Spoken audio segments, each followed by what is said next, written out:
तो बाबू दक्षिण अफ्रीका में भी पता है, वहाँ भी एक बहुत ही खतरनाक सिस्टम था। क्या पता है? रंग भेद की नीति। वहाँ लोगों के साथ भेदभाव किया जाता था, लेकिन रंग के आधार पर, गोरा और काला। तो ये जो खतरनाक बीमारी था ना, जो प्रथा था, इसको हटने में बहुत लंबा समय लगा।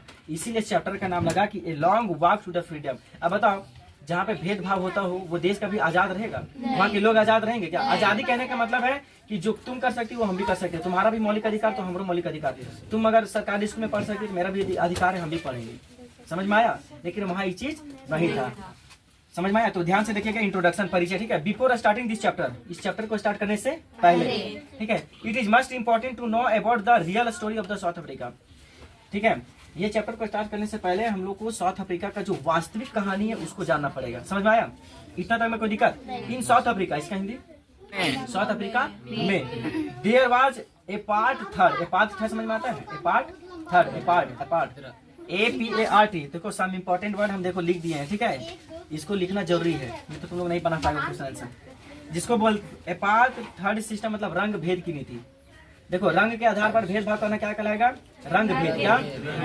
और सिस्टम मतलब कि बाबू प्रथा है ना, रंग भेद प्रथा या फिर रंग भेद की नीति। रंग भेद मतलब भेदभाव है ना, समझ में आया? Apartheid system the government policy in South Africa of the separating people. ठीक है, वहाँ का जो सरकार था वो क्या किया था? लोगों को बांट दिया था रंग के आधार पर, एगो गोरा और एगो काला। ठीक है, and making them live apart political economic in the क्या है? Discrimination against the non whites. यहाँ देखिए, और गोरे और काले लोग में क्या था? वहाँ बहुत ज्यादा भेदभाव चल रहा था। ठीक है, वहाँ के सरकार भी इतना बदमाश था कि लोगों को बांट दिया था कि गोरा लोग अलग और काला लोग अलग। ठीक है, कुछ भी अगर जैसे सरकारी पद है, विधायक, मंत्री, सांसद, तो सिर्फ काला लोग, सॉरी गोरा लोग बनेगा। करिया का वैल्यू नहीं था वहाँ, करिया लोग का वैल्यू नहीं था। समझ में आया? काले, देखो बताते हैं, करिया पैदा होना था जहाँ काला जन्म होने पर आदमी रंग के आधार पर अगर काला जन्म हो गया तो उसका गलती है, भगवान जैसे भेजा वो ठीक है कि नहीं। लेकिन वहाँ कोई काला जन्म लिया समझ जाओ वो नरक में पैदा हुआ, क्योंकि उसके साथ बहुत गलत किया जाता था। कहाँ? साउथ अफ्रीका मतलब दक्षिण अफ्रीका। समझ में कोई दिक्कत? आगे देखिए, नॉन व्हाइट। देखो, नॉन व्हाइट कहने का मतलब होता है काले लोग, क्या? और व्हाइट मतलब गोरे लोग, क्या? साउथ अफ्रीकन है ना। देखो ए बाबू, साउथ अफ्रीका, देखो जो इंडिया में रहता है उसको इंडियन बोलते हैं, तो जो साउथ अफ्रीका में रहता है उसको साउथ अफ्रीकन। क्या? तो नॉन व्हाइट साउथ अफ्रीकन मतलब दक्षिण अफ्रीका के काले लोग है ना, वुड बी फोर्सेड, उन लोग को फोर्स किया जाता था, दबाव दिया जाता था, लिव इन सेपरेट एरिया, अलग एरिया में रहने के लिए। अभी देखो वहाँ पर इतना खतरनाक सरकार था, क्या किया था कि बाबू दक्षिण अफ्रीका के जितने भी काले लोग थे उसको बोल दिया गया कि तुम लोग अलग एरिया में रहो, गोरे लोगों के साथ रहना नहीं रहना। उन लोगों को कितना ठेस पहुंचता होगा, है कि नहीं? आगे देखो, they can't eat with them. साथ ही साथ अगर कोई गोरा आदमी होटल में खाना खा रहे तो करिया आदमी भूखे मर जाएगा, लेकिन वहाँ खाएगा नहीं। बताओ सर, इतना खतरनाक। इवन यहाँ तक कि दे कांट सीट, कहीं आप बस में कहीं यात्रा कर रहे हैं, गोरा आदमी बैठा है, करिया आदमी खड़े रहेगा लेकिन बैठेगा नहीं, उसके सामने जाना ही नहीं। बताओ, इतना खतरनाक। समझ आए? ये तो छुआछूत हो गया, नहीं? They can't work in white area without permit. बिना परमिशन का बाबू वो व्हाइट लोगों के एरिया में काम नहीं कर सकते थे। कौन? बताओ, ये बताओ, जो आदमी काला पैदा ले लिया तो कितना खराब महसूस कर रहा होगा। बताओ, मतलब अफ्रीका में हम पैदा लेकर के बहुत गुनाह किया। ठीक है, आगे देखो, there was a big issue, एक बहुत बड़ा वहाँ पे प्रॉब्लम था, समस्या था, दैट यू कैन नॉट। हाँ, वहाँ एक चीज और बहुत बड़ा समस्या था, क्या? कि that you can not even rise your voice against this policy. Voice मतलब आवाज, ठीक है, राइज मतलब उठाना, अगेंस्ट मतलब के खिलाफ। आप इस प्रथा, इस बुराई के खिलाफ आवाज भी नहीं उठा सकते थे। कहाँ? दक्षिण अफ्रीका। अगर कोई आदमी के साथ, कोई काला आदमी के साथ भेदभाव किया जा रहा है, कोई काला आदमी को बिन वजह से कोई मार दिया है, तो आप उसके खिलाफ आवाज भी नहीं उठाइएगा कि सर उसके साथ गलत हुआ है। आवाज उठाइएगा तो आपको ही सजा दिया जाएगा। बताइए, समझे? बट ध्यान दीजिए, but there was a person, लेकिन बाबू लेकिन देयर वाज ए पर्सन, एक आदमी था, ठीक है, हु राइज्ड हिज वॉइस, जिसने अपना आवाज को उठाया अगेंस्ट, के खिलाफ। किसके खिलाफ? दिस अपार्ट थर्ड सिस्टम, इस रंग भेद की नीति के खिलाफ एक आवाज उठाया, जिसका नाम था नेल्सन मंडेला। इतना तक में कोई दिक्कत नहीं? कोई दिक्कत ही ना है। अब नेल्सन मंडेला क्यों आवाज उठाया, क्यों पॉपुलर हुआ, यहाँ से देखो। लेकिन आपको पहले बताया था कि वहाँ एक नियम था कि कोई भी इसके खिलाफ आवाज नहीं उठा सकता। अब एक आदमी तो माना नहीं, जब गलत हो रहा था बाबू, क्या उन लोग को जीने का अधिकार नहीं है? जब काला पैदा हुआ तो वो गुनाह कर दिया जनाब। लेकिन बट इन 1964 ईस्वी में south African government was arrested Nelson Mandela. 1964 ईस्वी में क्या किया, नेल्सन मंडेला को वहाँ का सरकार गिरफ्तार करवा लिया, ठीक है। Due to rising his voice against the apartheid, मतलब कि रंग भेद की नीति के खिलाफ आवाज उठाने के जुर्म में वहाँ का जो सरकार था 1964 ईस्वी में क्या किया, नेल्सन मंडेला को जेल में डाल दिया। बताओ है कि नहीं? हो सकता है हम रोडो बनाएंगे कोई आदमी हमको उल्टा सीधा काम हो सकता है, गारंटी बता रहे हैं हम, है कि नहीं? Nelson Mandela had to spend 30 year in क्या, प्रिजन मतलब जेल। नेल्सन मंडेला 30 साल तक जेल में रहे थे। सरकार इतना बदमाश था कि सिर्फ आवाज उठाए थे कि रंग भेद की नीति नहीं चलेगी, सबको अधिकार, बराबर अधिकार दीजिए। वहाँ सरकार के खिलाफ आवाज उठाए, कुछ लोग सपोर्ट किया, बस सरकार क्या किया, उसको जेल में बंद करवा दिया। और कितने सालों तक के लिए? 30 साल। लेकिन कहते हैं ना कि तुम्हारे अंदर अगर जो टैलेंट है वो उसको कुछ चुरा नहीं सकता। तुम्हारे पास पैसा कोई धन दौलत सब है, सब चुरा लेगा, लेकिन तुम्हारे दिमाग में जितना नॉलेज है उसको कभी आदमी चुरा नहीं सकता। समझ में आया ना?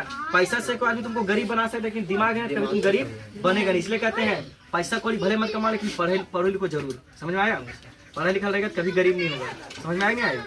आगे देखो, इन 1994 ईस्वी में democratic election were held in South Africa. 1994 ईस्वी में क्या हुआ, साउथ अफ्रीका में इलेक्शन हुआ, चुनाव हुआ कि नहीं हुआ? आगे देखो, in this election Mandela and his ANC party. अब ध्यान से देखो बाबू, जब चुनाव हुआ उससे पहले तो नेल्सन मंडेला 30 साल हो गया था, जेल से छूट गया। तो अब क्या हुआ कि नेल्सन मंडेला का सोच विचार अच्छा था। अब देखो, भले वहाँ गोरा लोग बहुत सारा था, लेकिन उन लोग भी पढ़ा लिखा था। जो पढ़ा लिखा था वो सोचा कि नहीं, नेल्सन मंडेला बहुत अच्छा बात है, दुनिया में बताते हैं ऐसा नहीं कि उसका खून हरा और मेरा खून लाल है, सब सेम है, सबको एक अधिकार होना चाहिए। तो क्या हुआ कि उसका सपोर्टर ना बहुत लोग था, भले लग नहीं रहा था, वहाँ के सरकार को लग रहा था कि जितना भी गोरा लोग है सब हमको सपोर्ट करेगा। लेकिन बाबू अभी गोरे लोग भी बहुत समझदार थे, सब कोई हरामी नहीं था, बदमाश नहीं था। तो क्या हुआ कि जब चुनाव आया तो बहुत सारा कैंडिडेट खड़ा हुआ, तो उसमें से क्या हुआ कि लोग ना, स्पेशल तो काला लोग तो नेल्सन मंडेला पर फिदा था, क्योंकि उसी के खिलाफ लड़ाई लड़ रहा था, उन लोग के सपोर्ट में, है ना।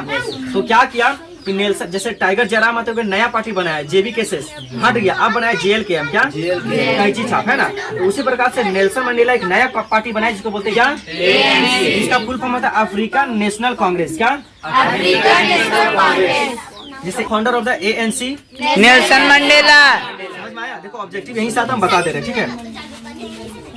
अब सुनो, अब वो पार्टी बनाया, लोग देखा कि लोग हमको सपोर्ट कर रहा है, ऐसे भी समझ गया कि आम आदमी बढ़ के विरोध करेंगे तो कुछ होने वाला नहीं है। तो समझ गया नेल्सन मंडेला कि इसको ये नहीं छोड़ना। आप देखता है जैसे ही नेल्सन मंडेला को उम्मीद नहीं था कि हम जीतेंगे, जब चुनाव लड़े तो पता है आधा से बहुत ज्यादा वोट, तो कौन सब करिए लोग वोट दिया था? नहीं, गोरे लोग भी वोट दिए थे, क्योंकि उन लोग भी समझदार था, उन लोग भी सोचता था नहीं, इस दुनिया में ना सबको जीने का अधिकार है और ये गलत नहीं, ये आदमी बहुत अच्छा है, सबके हित के लिए के बारे में सोचता है। और जब चुनाव लड़ा तो नेल्सन मंडेला चुनाव जीत गया। और जब चुनाव जीते तो आपको हम बताते हैं कि साउथ अफ्रीका में एक ऐसा चीज हो गया जो बहुत लंबे सालों से आज तक कभी हुआ नहीं था। अब क्या नहीं हुआ था, क्या हो रहा है, नहीं हो रहा है, प्रचार नहीं आएगा अभी, थोड़ा सा और देखो।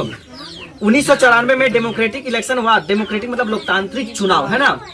क्या हुआ, हेल्ड हुआ, कहाँ हेल्ड मतलब कि हुआ, कहाँ हुआ, साउथ अफ्रीका में। इन दिस इलेक्शन मतलब इस चुनाव में Mandela and his ANC party, मतलब नेल्सन मंडेला उसका जो जितना पार्टी था, ठीक है, ठीक है, वोन द इलेक्शन। क्या हुआ, इलेक्शन जीत गया।